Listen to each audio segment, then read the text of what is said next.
Today, Miss Torres sent Savina a video of a story. Kind of inspired me, maybe I should do this. So I'm going to go ahead and try to give them a bedtime story. This is inspired by Miss Torres, so I'm going to give Savina and Santiago a bedtime story. Hope it comes out good. Here we go. And it's called Tango, Bedtime for Max. Try to do this pretty fast so they don't fall asleep during them. So it was a beautiful morning in Cornell. Everyone was enjoying the day. Everyone, that is, except the captain of the guard, Max's. Max was hard to work, patrolling the streets for troublemakers and involvers. Wow. It's just me. Or does Max look strange? Flynn says. Rapunzel. As they strolled through the town, Rapunzel studied Max. He had dark circles under his eyes, and his normally neat mane was messy. You're right, she said. He looks like he hasn't slept in weeks. Flynn and Rapunzel found Max second in command and asked him what was wrong with their friend.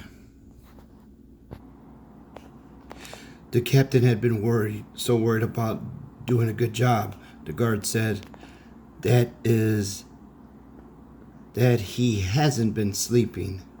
No matter how many guards we put on duty, he insists that he needs to stay on patrol. Rapunzel worried. Refusing to sleep couldn't be good for Max. You know what this means, she told Flynn with a knowing look. Plan time, Flynn asked. Plan time? Rapunzel agreed.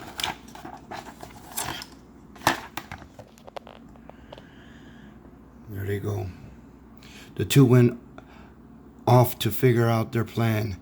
When they returned, they found Max running drills with guards. Max, Rapunzel cried, I can't find Pasquale anywhere. Can you help me find him? I'm afraid something might have happened. Max puffed his chest. He was on the case. He started to sniff around, searching for the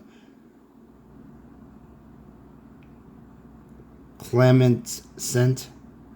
Flint and Rapunzel followed Max all around town, but Pasquale was nowhere to be found. My eyes are still getting adjusted because of the light that was in my eyes earlier. I apologize. So anyways, finally, as he turned towards the stable, Max caught the Champlain scent. The friends burst through the stable doors, urged to rescue Pasquale, but he was fast asleep on a pile of hay. You found him? Great job, Max, Rapunzel said. So, Max, old buddy, Flynn said, since we're here in the stables with a nice pile of hay, what do you say to take a nap? But Max just shook his head. He was too busy to take a break. Rapunzel and Flynn looked at each other with disappointment. They had hoped that by tricking Max into them to the stables that they could convince him to take rest. But it looked like they were going to need another plan. Luckily, Flynn was on the case. A little while later, Flynn and Rapunzel found Max inspecting ships that he had just arrived at the harbor. Max, all those apples have been stolen from the orchard. Flynn shouted. Max knew he had to do something. He couldn't let that thief get away on his watch. He raced towards the apple orchard, his friends close behind.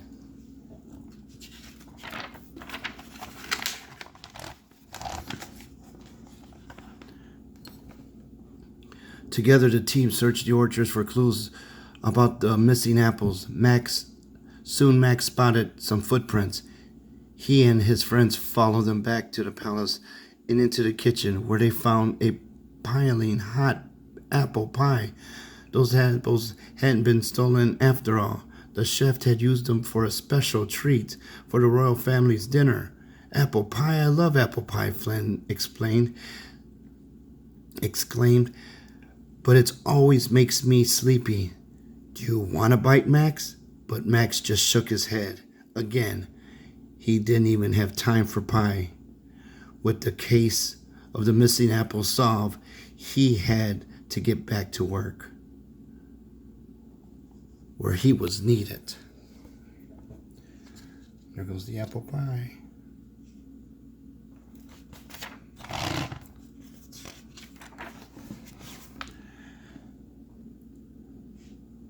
Disappointment. Flynn looked at Rapunzel. He had been sure that his plan was going to work. Maybe we can tire him out enough that he has to sleep, Rapunzel suggested. We just need to make him run around for a while. Suddenly, she had an idea. We have to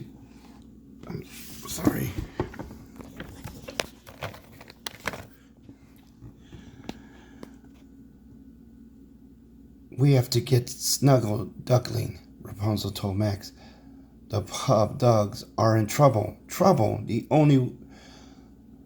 was the only word Max needed to hear. His motion for Rapunzel and Flynn to hop on his back, and then the three gallop towards the snuggling duckling. There he goes.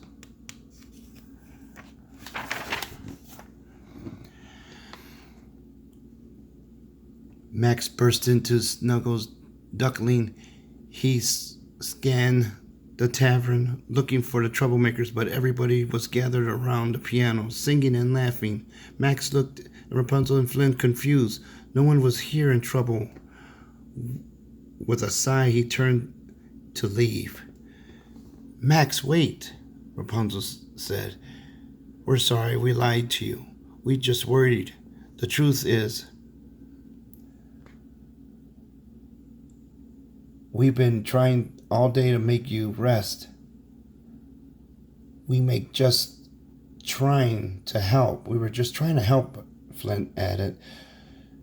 You do need a break, Max. Rapunzel said. Can't you just say for one song? Max was touched that the friends cared enough to spend the day trying to help.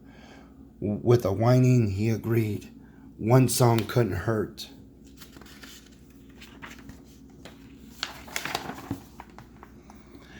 Rapunzel grinned and whispered something in Hook Hand's ear. He nodded and then began to play a quiet, peaceful lullaby on the piano. As Rapunzel sang along, she noticed that Max swaying to the music. Slowly, his eyes began to close. Soon, Max fell asleep. There he is. He's trying to fall asleep.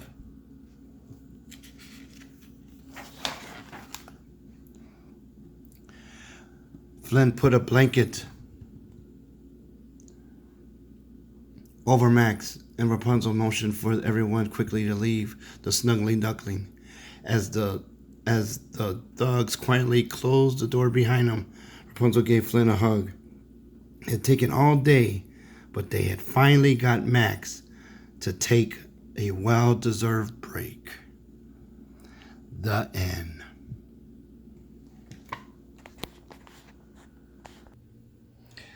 As I told you before, the light in my eyes, very, very blinding me.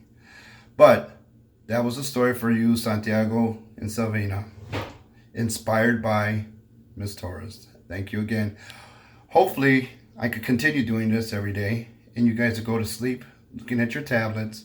I love you guys. Talk to you later. Bye-bye.